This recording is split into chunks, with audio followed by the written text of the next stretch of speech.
कुछ कंप्लेंट्स आए हैं टेनेंट्स लोगों के कि ओनर्स के जो नेबर्स हैं या जो भी रेजिडेंट्स हैं, वो लोग जब नया टेनेंट आते हैं उनके पीछे पड़ जाते हैं के लिए। जैसी ट्रक से बाहर सामान निकाले भाड़ुतरी का, टेनेंट का, वैसे ही कुछ ओनर के नेबर लोग आ जाएंगे, दूसरे ओनर लोग बोले भाई सामान ये सीढ़ी से लेके जाओ, लिफ्ट से नहीं लेके जाने का, ये इधर मत रखो, वो उधर मत रखो, सब दादागिरी करने उधर पहुंच जाएगी। कहने का मतलब ये जो भाड़ुतरी आया है वो कोई अजीब जानवर है या ऐसा गरीब आदमी है, इसका कोई इज्जत है ही नहीं। ऐसे इंसानियत कभी दिखाएंगे नहीं कि भाई अरे सामान उतारने दो, लिफ्ट में जा रहे तो लिफ्ट में जा रहे, लोग जा रहे हैं, बाकी लोग लिफ्ट में लेके जा रहे हैं, तुम लिफ्ट में लेके जा रहे हैं, 5 किलो का गहूँ तो तुम खुद लिफ्ट में लेके जा रहे हैं। तो इधर बड़े बड़े आइटम जो है, आर्टिकल्स जो है भाड़ुतरी के, वो सीढ़ी से उठा के लेके जावे। आजकल तो बड़े बड़े लिफ्ट है, लिफ्ट में ही सब कुछ जाता है, ओनर्स लोग सब लेके जा सकते हैं, लेकिन भाड़ुतरी लेके नहीं जा सकता। ये एक नया किस्म का एक चलन आजकल सोसाइटी लोगों में निकला है। इसका मेन रीज़न क्या है, आई जस्ट टेल यू। इसका मेन रीज़न 3 होता है। एक ये होता है कि जितने भी रेजिडेंट होते हैं यानी कि ओनर्स होते हैं, वो लोग ये देखते हैं अरे ये बगल वाला ओनर ने भाड़े पे दिया है, खुद तो कहीं और रहता है और यहाँ पे भाड़े पे दिया है, बहुत कमाता होएगा, इसके भाड़ुतरी को भगाओ, इसके इनकम को रोको, कुछ ना कुछ करो ताकि ये भाड़ुतरी इधर टिके ही नहीं, उसको इनकम ही नहीं मिले। और ये बात वो ओनर समझता नहीं है।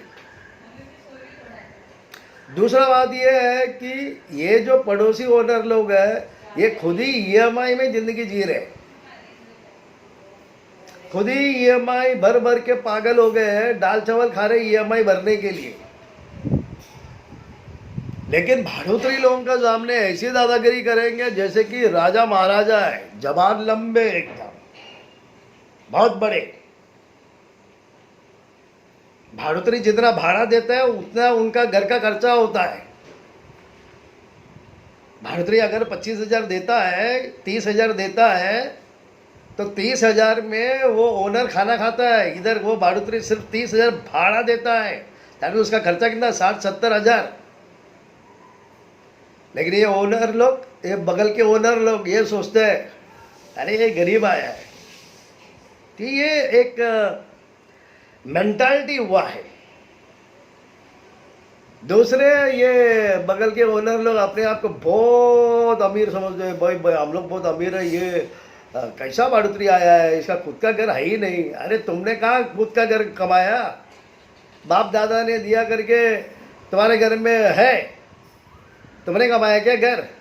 नहीं ना, बाप दादा ने लाखों रुपए दिए तब जाके घर बना, या फिर थोड़ा कुछ पैसा दिया और वो लेके थोड़ा ईएमआई लेके तुमने घर लिया।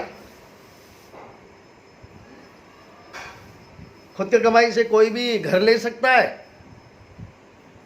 हाँ, झोपड़ा भी आज 25 लाख 30 लाख से नीचे नहीं है कहीं भी। अगर मुंबई में घर लेना चाहे तो ले सकता है। बाप दादा लोगों ने लाखों रुपए दिया तो सबको दादागिरी सूझने लगी, सब अपने आप को अमीर लगने लगे, और ये टेनेंट लोग जो है वो सब पागल लोग हैं। दूसरी बात, आपस में ओनर्स लोगों का बिल्डिंग में अगर किसी भी तरह का प्रॉब्लम हो जाए, कोई आवाज़ आवे, कोई ओनर आवाज़ करे, कोई ओनर का घर से आवाज़ आता है तो दूसरे ओनर को कोई तकलीफ नहीं है, बोले अरे वो चिल्लाता रहता है, वो बोलता रहता है, उसकी आवाज़ बड़ा है, ये वो बोल के छोड़ देंगे। लेकिन नया टेनेंट आया, उसका आवाज़ अगर आवे, उसका घर से आवाज़ आवे, जैसी घुसते ही उसका घर में आवाज़ आवे तो सबको तकलीफ होता है।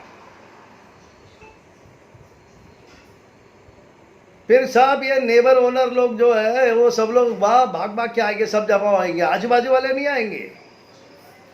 ऊपर के नीचे के आजू के बाजू के जिसको कोई तकलीफ ही नहीं है वो भी आ जाएंगे भाषण देने के लिए। सब जमा होके दरवाजे पे आ जाएंगे, टोकेंगे, क्या तुम्हारे घर से आवाज़ आ रहा है, तुम अभी आया, तुम अभी से आवाज़ कर रहे, ये कर रहे हैं, वो कर रहा है।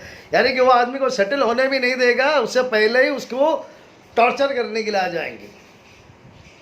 प्यार मोहब्बत से बोलने के लिए नहीं, ये दिखाने के लिए आएंगे कि भाई हम लोग बहुत बड़े ओनर लोग हैं, हम लोग का गैंग है, हम लोग गैंगस्टर के वापिद है, हम लोग का यूनिटी है, ये है वो है करके उसको तकलीफ देने के लिए आएंगे।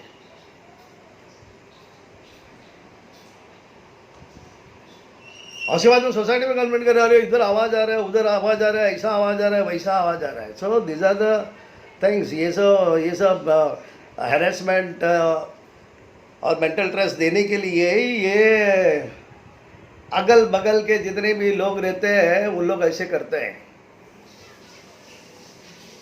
तो बहुत से कंप्लेंट्स मुझे मिले भी है और मैं खुद भी पर्सनली इसको महसूस किया हूँ, एक्सपीरियंस किया हूँ कि जितने भी रेंटल में रहते हैं उनका ज़िंदगी में यही सब कुछ होता है। तो कहने का मतलब ये है कि अगर आप लोगों की ज़िंदगी में, यानी कि टेनेंट लोगों की ज़िंदगी में और भाड़ातियों की ज़िंदगी में इस तरह का अगर माहौल चल रहा है तो लीगली आप एक्शन ले सकते हैं। अगर ओनर के नेबर लोग, आपके घर के ओनर के नेबर लोग अगर आकर जमा होके आपके घर के दरवाजे पे अगर जमा होके आते हैं तो आप उनके ऊपर क्रिमिनल एक्शन ले सकते हैं। Criminal trespass, breach of your privacy और हरेसमेंट और मेंटल स्ट्रेन देने के लिए ही ये लोग आते हैं, उसके ऊपर आप लोग एक्शन ले सकते हैं। You can file, you can register an FIR against them. खास करके आफ्टर सनसेट अगर वो लोग आते हैं, आधी रात को आते हैं, या 8 बजे 9 बजे के बाद में या 6 बजे के बाद में भी अगर आते हैं, they are nobody is suppose to come. कोई भी किसी का दरवाजे में जाके बोल नहीं सकता है। कोई भी नेबर के ओनर, नेबर, इधर आजू बाजू के लोग किसी का घर के दरवाजे में जाकर चिल्लाने का नहीं और झगड़ा करने का नहीं, ये कानूनन गलत है। लीगल प्रोसीजर क्या है, अगर तुमको कोई भी किसी भी का तकलीफ है, अपने नाम से कंप्लेंट बनाओ, सोसाइटी ऑफिस में दो। सोसाइटी में चेयरमैन, सोसाइटी में सेक्रेटरी बैठा है, वो लोग नोटिस इशू करेंगे बढ़ोतरी को, ये भाई तुम्हारे उधर से ये प्रॉब्लम हो गया, वो प्रॉब्लम हो गया, ऐसा प्रॉब्लम हो गया। That is a legal procedure. लेकिन ये सब करते नहीं है। क्यों? ये सब छोटी छोटी बातें हैं जिसका कोई मतलब ही नहीं है, इसका कोई मतलब नहीं, चलता रहता है। ऐसे इन लोगों को मजाक मस्ती सोचते हैं कि ये टेनेंट लोगों के साथ में इस तरह से टॉर्चर करके उनको तकलीफ देने का। तो कहने का मतलब ये है कि ये जो क्रिमिनल ट्रेसपास करते हैं, ये जो बढ़ोतरियों को तकलीफ देते हैं, भले ओनर आपको सपोर्ट करे या नहीं करे, आप खुद एफआईआर कर सकते हैं, क्रिमिनल एक्शन उन लोगों पर ले सकते हैं। जैसे कि मैंने आप लोग से कल कह दिया कि क्रिमिनल ट्रेसपास के case of breach of peace और आपको मेंटल हरेसमेंट करने का जो है और आपको बदनाम करने का है और आपके घर से भगाने का जो कोशिश चालू है इन लोगों का, इन सबको आप रोक सकते हैं। अगर आप खुद कर सकते हो तो करिए, अगर नहीं then engage a lawyer and register an FIR against them, ताकि इन लोगों को भी एक डर बैठे कि बढ़ोतरी कोई मामूली लोग नहीं होते हैं, वो लोग ये बहुत स्ट्रिक्ट होते हैं, वो अगर चाहे तो बहुत क्रिमिनल एक्शंस ले सकते हैं। इससे दूसरे भविष्य में जो बढ़ोतरी आएंगे उनको मदद होगा और आपको शांति मिलेगा। And legally you have to do it, क्योंकि जुर्म बर्दाश्त करना भी एक जुर्म है।